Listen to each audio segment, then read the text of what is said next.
Good morning students. आज हम नया चैप्टर स्टार्ट करेंगे, मूविंग चार्जेस एंड मैग्नेटिज्म। ये आपका एनसीईआरटी में यूनिट 3 के अंदर दो चैप्टर डिवाइड है। यूनिट 3 का एक्चुअल में जो नाम है that is the magnetic effect of electric current and magnetism. इसके अंदर दो चैप्टर डिवाइड है, चैप्टर 4 एंड चैप्टर 5। तो चैप्टर 4 है मूविंग चार्जेस एंड मैग्नेटिज्म, जिसमें हम पढ़ेंगे what is the magnetic field. इसकी हम कैलकुलेशन करेंगे कि किसी भी करंट एलिमेंट की वजह से what is the magnetic field, what is the direction, magnitude क्या है उसका, फिर हम फोर्स की वैल्यूज निकालेंगे और कई टॉपिक्स इसमें पढ़ेंगे। उसके बाद नेक्स्ट चैप्टर जो आएगा चैप्टर 5, उसमें मैग्नेटिज्म एंड मैटर। उसमें मैग्नेट्स के बारे में, अर्थ मैग्नेट्स और मटेरियल्स के बारे में स्टडी हम लोग करेंगे। ठीक है, तो आज जो नया चैप्टर स्टार्ट करने वाले हैं मूविंग चार्जेस एंड मैग्नेटिज्म, तो this is the new chapter. तो एक नई एनर्जी के साथ, नए जोश के साथ आपको इसको स्टार्ट करना है और कंटिन्यूअस इसको आपको स्टडी करती रहनी है। और ये बहुत ही सिंपल तो सारे ही होते हैं। अगर आप पढ़ोगे तो सारे सिंपल लगेंगे, अगर नहीं पढ़ोगे तो कोई भी चीज आपको टफ लगेगी। ओके, तो magnetism, moving charges and magnetism, इससे रिलेटेड थोड़ी बहुत बेसिक इंफॉर्मेशन आपने 10th में पढ़ रखी होगी, बाकी उसी की हमें डिटेल स्टडी करनी है। तो इससे पहले हम स्टार्ट करने से पहले कुछ ऑब्जर्वेशंस देखा गया, जो साइंटिस्ट लोगों ने कुछ ऑब्जर्व किया। उस ऑब्जर्वेशन को देखने के बाद उन्होंने कुछ कंक्लूजन निकाला। वो कंक्लूजन क्या है, ऑब्जर्वेशंस क्या है, वो देखते हैं। तो सबसे पहले मान लो कि कहीं करंट एलिमेंट है, हमारा करंट वायर है, this is the wire, conducting wire, जिससे करंट फ्लो हो रही। Suppose I current is flowing through this wire. अगर इससे करंट फ्लो हो रही है, फिर देखा गया कि अगर सपोज यहां पे कोई एक हमने पॉजिटिव चार्ज रख लिया, नेगेटिव चार्ज कुछ भी रख लो, सपोज पॉजिटिव चार्ज क्यों रख दिया, वायर में करंट फ्लो रही, इसके बगल में रख दिया। तो साइंटिस्ट ने ऑब्जर्व किया कि यहां पे जो चार्ज रखा है इसके ऊपर कोई फोर्स नहीं लग रहा है। तो अगर फोर्स, किसी चार्ज पे फोर्स लग रहा है होता, अभी तक आपने क्या पढ़ा है इलेक्ट्रोस्टैटिक्स में क्या पढ़ा था कि इफ चार्ज एट स्टेशनरी, उसकी स्टडी की थी, उसके ऊपर फोर्स लग रहा था अगर वो किसी फील्ड में रखा हुआ है। तो यहां पे ये चार्ज रखा हुआ है और इस वायर में करंट फ्लो हो रही है, उसकी वजह से इस पे कोई फोर्स, मतलब कोई मूवमेंट नहीं हो रहा है इस चार्ज में। इसका मतलब कोई फोर्स नहीं लग रहा, फोर्स लगेगा तो मूवमेंट होगा। तो इस चार्ज पे कोई फोर्स नहीं लग रहा है, इसका मतलब एक तो क्लियर है कि इलेक्ट्रिक फील्ड नहीं है यहाँ पे। अगर इलेक्ट्रिक फील्ड होती तो this is the stationary charge और इस पे क्या होता, एक फोर्स लगता। तो ये तो बात क्लियर हो गई कि कोई इलेक्ट्रिक फील्ड इसके सराउंडिंग में नहीं है। अब आप ये कहोगे कि सर चार्ज तो इसमें जो कंडक्टिंग वायर है इसमें भी चार्ज है, तो इलेक्ट्रिक फील्ड लगनी चाहिए। तो नहीं, ये जो कंडक्टिंग वायर जिसमें करंट फ्लो हो रही है, तो वो जो वायर कंडक्टर होता है हमारा, क्या वो चार्ज होता है? नहीं, दैट इज द न्यूट्रल। उसके अंदर जो हमारे नेगेटिव चार्जेस, मतलब जो इलेक्ट्रॉन्स हैं, that is the charge carriers जिसको कहते हैं, वो अवेलेबल होते हैं। वो हमारे क्या होते हैं, कंटिन्यूअस फ्लो करते रहते हैं। बट वो कंडक्टर हमारा, कोई भी वायर ले लो या कुछ भी, वो चार्ज नहीं होता। अगर वो चार्ज होता तो इसके ऊपर इलेक्ट्रिक फील्ड की वजह से फोर्स लगता। बट दिस करंट एलिमेंट में जिससे करंट फ्लो हो रही है कंडक्टिंग वायर से, तो दिस इज द न्यूट्रल। अगर ये न्यूट्रल है, इसका मतलब कोई चार्ज इसके पास नहीं है, चार्ज नहीं है, मतलब न्यूट्रल है, इसलिए इसकी वजह से इलेक्ट्रिक फील्ड डेवलप नहीं होगी और कोई भी फोर्स नहीं लग रहा है। फिर ये देखा गया, मान लो कि साइंटिस्ट लोगों ने देखा कुछ नहीं हो रहा, तो इन्होंने क्या किया, इसको एक थप्पड़ दिया सपोज इस चार्ज को, और ये क्या हो गया, मूव कर गया। जैसे उन्होंने देखा कि ये मूव किया, इधर इसको मोशन दे दिया सपोज, जैसे मोशन दिया तो ये डिफ्लेक्ट हो गया अपने पास से। मतलब डिफ्लेक्ट होने का मतलब कि कुछ ये ऐसे मूव कर गया। अब इसको मोशन तो हमने इधर दिया, लेकिन ये डिफ्लेक्ट इधर हो रहा है। वाई? इसका मतलब कि अगर आप सीधे जा रहे हो और आपका पाथ चेंज हो जाए, इसका मतलब कोई फोर्स लगा रहा है आपके ऊपर, तभी तो पाथ चेंज हो रहा है। हमने तो आपको फोर्स लगाया और मोशन दिया किधर, इस तरफ, तो आपको सीधे जाना चाहिए था ड्यू टू दिस फोर्स। लेकिन अगर आपका पाथ चेंज हो गया तो इसका मतलब कि कोई और फोर्स है। तो जैसे ही ऐसा ये पाया गया, साइंटिस्ट लोगों के ऑब्जर्वेशंस तो होते हैं, उनमें उनका दिमाग ठनका और उन्होंने सोचा यस ये क्या हो रहा है, यहाँ पे अगर इसका पाथ चेंज हो रहा है, इसका मतलब कोई और भी यहाँ पे फोर्स एग्जिस्ट कर रहा है, इसलिए इसका पाथ चेंज हो रहा है। फिर उन्होंने इसको सोचा, तो इसका मतलब कि यहाँ पे इलेक्ट्रिक फील्ड तो है नहीं, कोई और फील्ड है जिसकी वजह से फोर्स लग रहा है। तो उस फील्ड को फिर उन्होंने एक नाम दिया, that field is known as magnetic field. क्या नाम दिया, मैग्नेटिक फील्ड। क्लियर। इसी बेस पे और हमारे एक साइंटिस्ट थे, ऑर्स्टेड एक्सपेरिमेंट जिसको हम लोग कहते हैं, 10th में भी आपने पढ़ा होगा। तो उन्होंने भी कुछ ऑब्जर्वेशन किया, तो 10th में आपने पढ़ा होगा, फिर से एक बार उसको रिवाइज करते हैं। कौन सा, ऑर्स्टेड साइंटिस्ट ने ऑब्जर्वेशन किया जिसको हम लोग कहते हैं ऑर्स्टेड एक्सपेरिमेंट।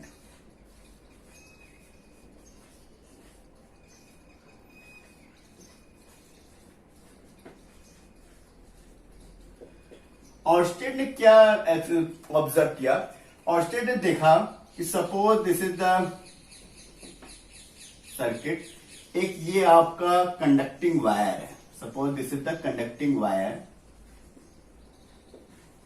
ठीक है, दिस इज द कंडक्टर, और इससे आपका करंट फ्लो हो रहा है, suppose this due to this battery वो करंट आई इज फ्लोइंग, ठीक है, दिस इज द वायर। उन्होंने देखा कि अगर इस वायर के नियर बाय अगर कोई मैग्नेटिक नीडल और कंपास रखा गया, तो जैसे ये करंट इसमें फ्लो होना स्टार्ट हुआ, तो कंपास क्या हुआ, मैग्नेटिक नीडल विल डिफ्लेक्ट, तो मैग्नेटिक नीडल डिफ्लेक्ट हो गया। तो अगर यहां पे सपोज हमने ये मैग्नेटिक नीडल रख लिया, suppose this is the north, तो मैग्नेटिक नीडल डिफ्लेक्ट हो गया इस डायरेक्शन में। और उन्होंने क्या किया, फिर उन्होंने करंट की डायरेक्शन को चेंज करके देखा, मान लो इस बैटरी की पोलैरिटी को चेंज कर दिया गया, तो करंट की डायरेक्शन क्या हो जाएगी, चेंज हो जाएगी, मतलब इस तरफ फ्लो होनी शुरू हो जाएगी। अगर करंट की डायरेक्शन चेंज किया तो देखा उन्होंने फिर से मैग्नेटिक में डिफ्लेक्शन हुआ, बट इन अपोजिट डायरेक्शन, मतलब इस बार क्या हुआ, इस डायरेक्शन में। उन्होंने ये ऑब्जर्वेशन किया। उसके बाद उन्होंने और भी कई ऑब्जर्वेशन किया। उन्होंने ये क्या कि इस करंट की वैल्यूज को, मैग्नीट्यूड को इंक्रीज करके देखा। अगर करंट की मैग्नीट्यूड को इंक्रीज करके देखा तो देखा कि जो डिफ्लेक्शन तो हो रहा था और वो ज्यादा होने लगा। If current is increased then deflection is more, if current is reverse then deflection is in opposite direction.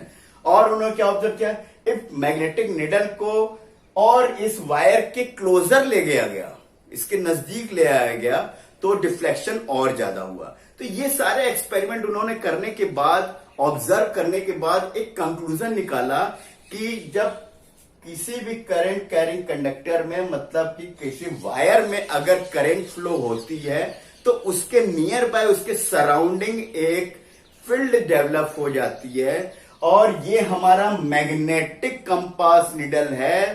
तो आपको पता है कि मैग्नेट पे फोर्स मैग्नेटिक फील्ड की वजह से ही लगता है, इसी की वजह से वो क्या होगा, डिफ्लेक्ट हो रहा है। तो this is the magnetic needle, और ये डिफ्लेक्ट हो रहा है, इसका मतलब इसके ऊपर मैग्नेटिक फोर्स लग रहा है। और मैग्नेटिक फोर्स लगने का मतलब कि इसके near by magnetic field develop हो रही है। और डेवलप हो रही है किसकी वजह से, ड्यू टू दिस करंट। और जब उन्होंने इस करंट को स्विच ऑफ कर दिया, मतलब कि की को ऑफ कर दिया, तो देखा कि नो डिफ्लेक्शन। तो इसका मतलब जो फील्ड डेवलप हो रही है, this is due to the electric current. तो आफ्टर ऑल दिस ऑब्जर्वेशन उन्होंने एक कंक्लूजन निकाला कि इफ करंट इज फ्लोइंग, और if current is flowing in wire, then it produces magnetic field। ये ऑब्जर्वेशन उन्होंने देखा। अब इसकी डायरेक्शन निकालने के लिए आपने 10th क्लास में भी पढ़ा होगा, ये पढ़ा होगा। कौन कौन से रूल्स पढ़े थे आपने, एक स्नो रूल का नाम सुना होगा आपने, स्नो रूल, याद आ रहा है कुछ, स्नो रूल का मतलब south to north, S stands for south, N stands for north, O means wire is over the needle, मतलब कि वायर आपका निडल, मैग्नेटिक निडल है, उसके ऊपर होना चाहिए। Current is flowing from south to north, wire is over the magnetic needle, then deflection किधर होगा, मैग्नेटिक निडल का ये जो नॉर्थ पोल है, सपोज मैग्नेटिक निडल का नॉर्थ पोल है, वो किधर डिफ्लेक्ट होगा, वेस्ट डायरेक्शन में, ठीक। If the current is flowing south to north and wire is over the needle, then deflection of the needle is towards west. This is the Snow rule. तो Snow rule से find out किया गया, अगर opposite होगा means north to south तो east direction में होगा। इसके बाद एक और आपने पढ़ा था swimming rule.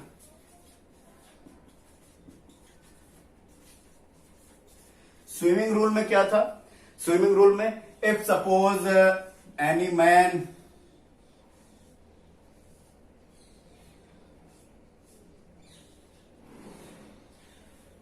is swimming in the direction of the any man is swimming, suppose आप करंट इधर फ्लो हो रही है, अगर कोई मैन इस डायरेक्शन में स्विमिंग कर रहा है, ठीक है, in the direction of flowing of current and his face, इसका जो फेस होना चाहिए वो किधर होना चाहिए, ऑलवेज टुवर्ड्स द निडल, मतलब कि अगर करंट इधर फ्लो हो रही है और निडल इधर रखा है तो फेस किधर होगा, नीचे की तरफ, तो जो डिफ्लेक्शन होगा निडल का वो किधर होगा, towards the left hand side.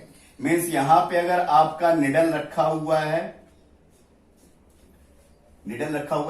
Man is moving in the direction of current and his face is always towards the magnetic needle, then deflection is towards his left hand, ठीक है। तो ये दो रूल्स थे आपके, तो इस रूल से आप फाइंड आउट कर सकते थे कि किधर डिफ्लेक्शन होगा, तो हमें ज्यादा इस पे डिटेल्स पे नहीं जाना है, ये तो बेसिक चीजें थी आपकी।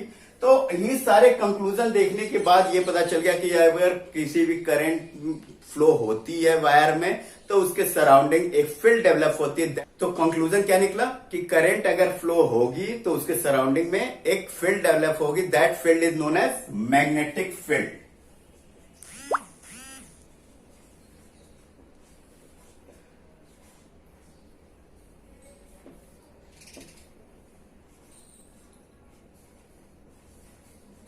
That field is known as magnetic field. Okay? Magnetic field को हम लोग बी से, कैपिटल बी से डेवलप डिनोट करते हैं। तो जिस तरह से इलेक्ट्रिक फील्ड के बारे में आपने पढ़ा था, मैक्सिमम सिमिलरिटीज कुछ पाई जाती है इलेक्ट्रिक फील्ड की तरह ही, तो इसलिए आपको समझने में कोई ज्यादा दिक्कत नहीं होगी। तो मैग्नेटिक फील्ड को हम लोग कैपिटल बी से डिनोट करते हैं। तो व्हाट इज द फील्ड, जैसा इलेक्ट्रिक फील्ड में आपने कहा था व्हाट इज द फील्ड, उसी तरह मैग्नेटिक फील्ड पे क्या होगा, दिस इज द स्पेस और region around the current carrying element, current carrying wire और मैग्नेट भी हमारा क्या होता है, मैग्नेटिक फील्ड डेवलप करता है। तो दिस इज द फील्ड और space around the current carrying wire और magnet in which another magnetic substance can experience the force और it experience the magnetic effect. उसका फोर्स अगर एक्सपीरियंस करता है तो that is known as magnetic field, ठीक है। तो दिस इज द स्पेस। तो मैग्नेटिक फील्ड को हम लोग बी से डिनोट करते हैं और इनकी प्रॉपर्टीज वगैरह हम लोग बाद में पढ़ेंगे। तो यहां पे जो मैग्नेटिक फील्ड की जो यूनिट होती है, कुछ बेसिक हम पढ़ लेते हैं अभी इसको, फिर बाद में और डिटेल में आएगा। तो जो मैग्नेटिक फील्ड को हम लोग बी से डिनोट करते हैं और इसकी जो एसआई यूनिट होती है, एसआई यूनिट होती है, इसको हम लोग कहते हैं टेस्ला।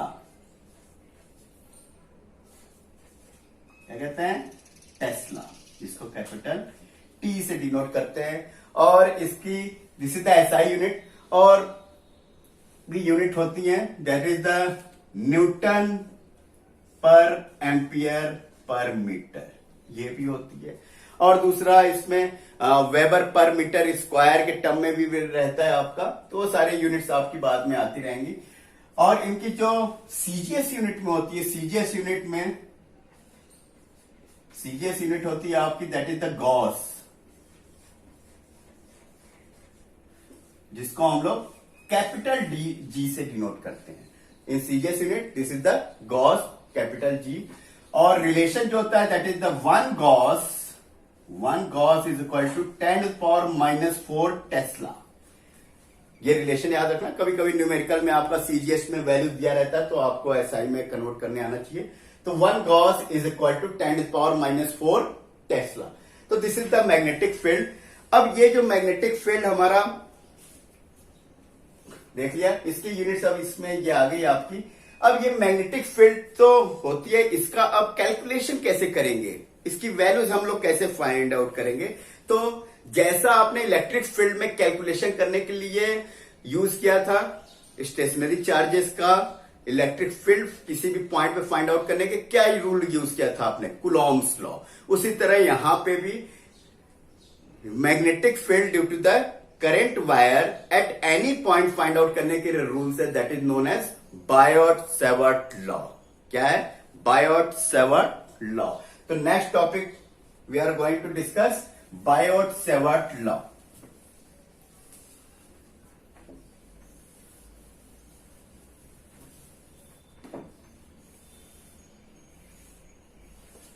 ओके, तो next topic, this is the important. अब आपका यहां से मेन स्टार्ट हो रहा है चैप्टर।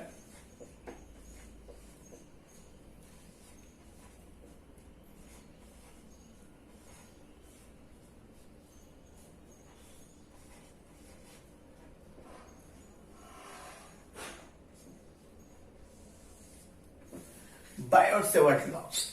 ठीक है, तो बायोट-सेवर्ट लॉ ने क्या कहा कि ये जो लॉ है हमारा, this is the law to measure the और calculate the magnetic field at any point due to the current carrying wire की वजह से। ठीक है, वहां पे क्या कहा गया, सपोज एक वायर ले लेते हैं हम,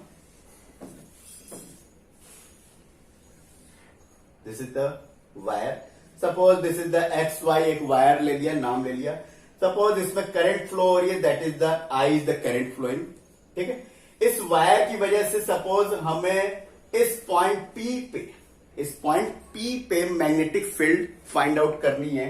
तो जैसा कूलॉम्स लॉ में देखा था हमने, Coulomb's law is valid for point charges, और बाद में उसको आपने देखा था due to the charge distribution की वजह से निकालना। तो क्या करते थे आप, due to the point, small point charge की वजह से what is the electric field, और होल शीट की वजह से, होल वायर की वजह से, किसी की वजह से आपको अगर फील्ड निकाले तो क्या करते थे, इंटीग्रेट करते थे। उसी तरह यहां पे बायोट-सेवर्ट लॉ भी हमारा क्या है, this is the valid for small current element. तो अगर ये लॉन्ग वायर अगर है तो इसकी पूरे होल वायर की वजह से अगर इस P पॉइंट पे मैग्नेटिक फील्ड निकालनी है तो सबसे पहले हम क्या करेंगे, एक स्मॉल एलिमेंट की वजह से मैग्नेटिक फील्ड क्या होगी वो फाइंड आउट करेंगे। आफ्टर दैट इंटीग्रेट करके इसको होल वायर को इस निकालेंगे। तो इसके लिए एक स्मॉल एलिमेंट लिया गया, मान लो this is the length is dl, तो दिस लेंथ इज dl।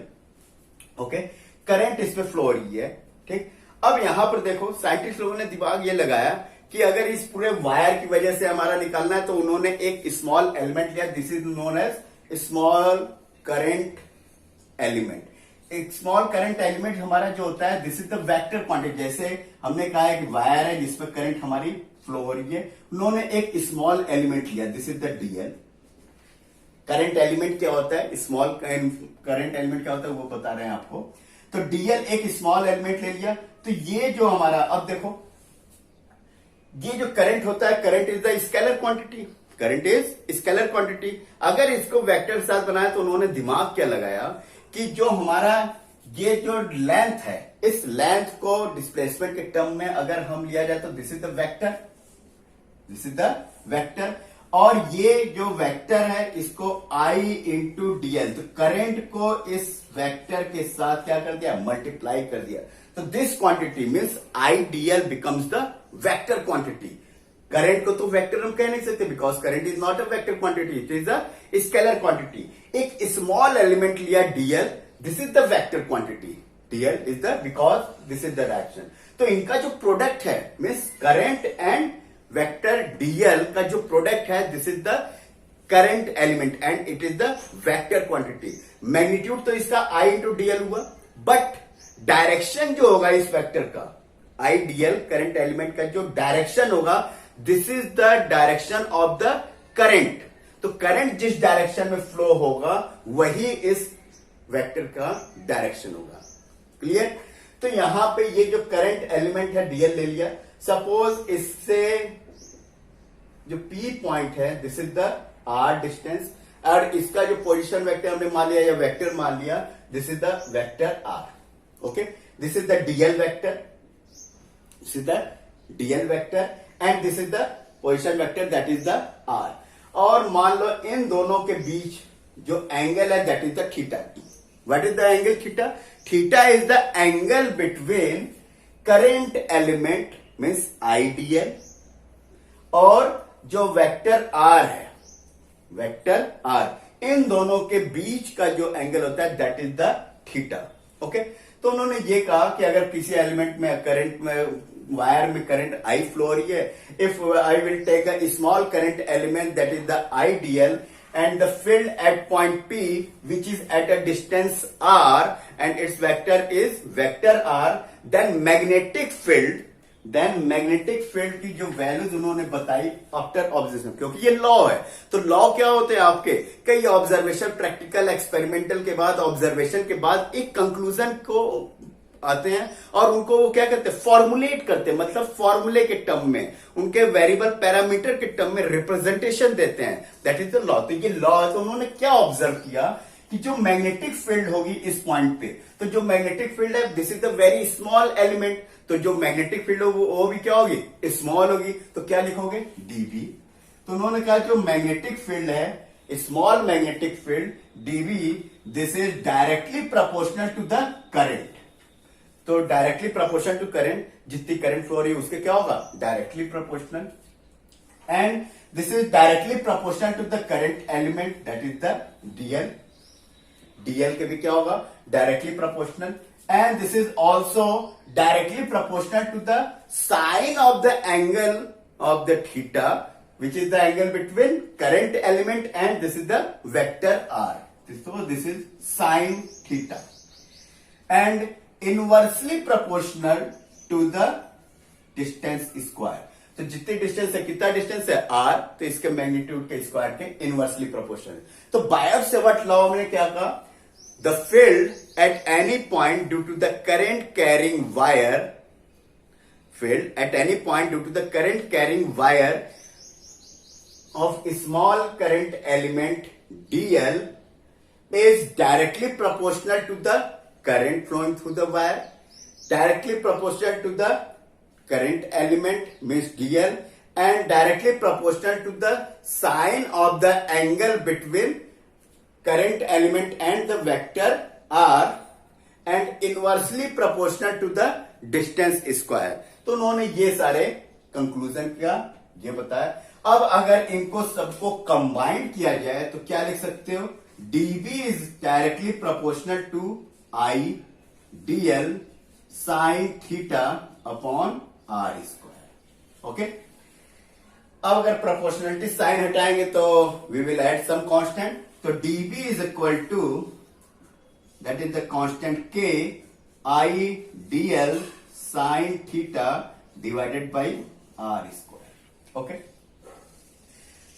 ये जो कांस्टेंट k है, this constant k is dB is equal to mu naught upon 4 pi I dl sine theta upon r square. तो this is the formula of the magnetic field. This is the small magnetic field, पूरी wire की वजह से नहीं है, this is the due to this small element, dl element की वजह से। So this is the small magnetic field mu naught upon 4 pi, where mu naught upon 4 pi is the constant I dl sin theta upon r square. So this is the formula of the magnetic field according to the Biot-Savart law, where k is equal to, this is constant, that is the mu. इसको क्या कहते हैं, mu। जैसे Coulomb's law में आपका epsilon not था, that is the permittivity, उसी तरह म्यू यहां पे आपकी mu naught, that is the permeability, that is the permeability. So mu naught upon 4 pi, this is the k is equal to mu naught upon 4 pi और जो इसकी values होती है म्यू नॉट अपॉन 4 पाई की, that is the 10⁻⁷ तो mu naught upon 4 pi this is the 10⁻⁷ इसकी values होती है। और म्यू नॉट की वैल्यूज अगर निकाला जाए, वेयर म्यू नॉट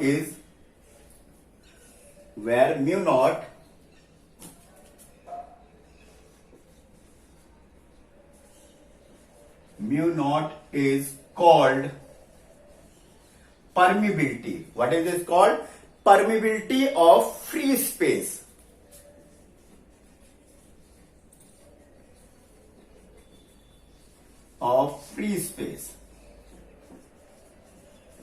जैसे वहां पे परमिटिविटी ऑफ फ्री स्पेस था, म्यू नॉट की वैल्यूज यहां पर देखा जाए तो म्यू नॉट की वैल्यूज जो होती है that is the equal to, यहां से अगर निकाला जाए तो mu naught is equal to 4 pi into 10⁻⁻।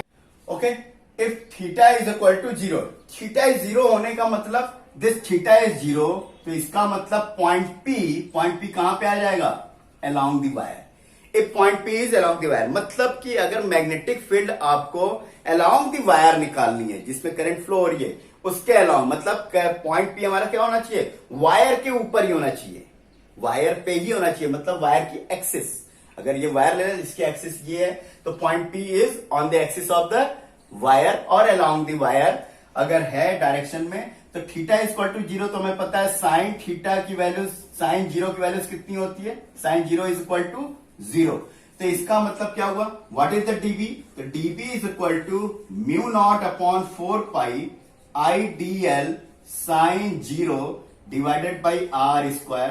तो साइन 0 इज इक्वल टू 0, तो ओवरऑल इज 0, तो मैग्नेटिक फील्ड इज 0। तो what is the conclusion of this point?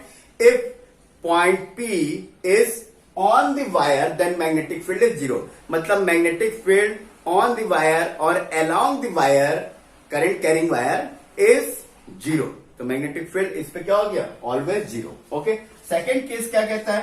Suppose second case, if theta is equal to 90 degree, if theta is equal to 90 degree तो क्या हो जाएगा? Sign 90 की values कितनी होती है? That is the 1। थीटा 90 का मतलब कि दिस इज द थीटा, 90 का मतलब ये, तो दिस इज P, तो दिस एंगल इज 90 डिग्री। तो 90 डिग्री का मतलब व्हेन द पॉइंट P जहां पे हमें मैग्नेटिक फील्ड निकालनी है, this is perpendicular to the wire.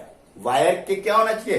Perpendicular पे अगर हमें निकालना है तो what is the magnetic field? तो in this case dB is equal to क्या हो जाएगा? Mu naught upon 4 pi I d l upon r square. Sine theta sine 90 की वैल्यूज कितनी होती है? 1, तो mu naught upon 4 pi I d l upon r square, this is maximum values, this is the maximum, because sine theta की maximum values कब होती है?